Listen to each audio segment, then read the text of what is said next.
Kapin sa 20 ka mga individual ang ipabakwit samtang kapin sa kalibo ka mga mananagat sa siyudad sa Talisay wa na makapanagat tungod sa dagkong baod da sa hanging habagat.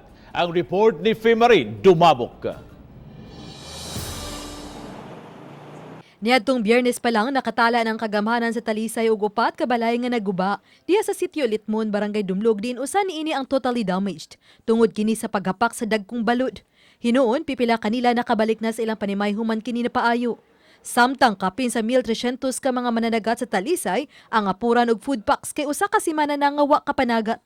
Tomorrow, I have instructed na karon nag-repacking na sila for all 1,300 fisher folks na matabangan o hinabang gikan sa gobyerno as far as kanang food subsidy is concerned. Naay mga balay na partially damaged o totally damaged, kana sila spesyalo na to financial assistance na sila sa DSWD.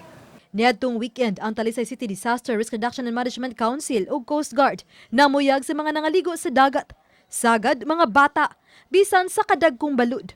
Tambag lang ako aning naingon aning nga mga incident nga tagas kayong mga kuan bisag ganing mga gapuyo sa baybayon nga ayaw tan mo kaanad na palayo ta. Samtang dito sa Southern Leyte, moabot usab sa 143 ka mga banay ang apektado sa paghapak sa dagkong balod sa baybayon sa Barangay Asunsyon sa Dakbayan sa Maasin.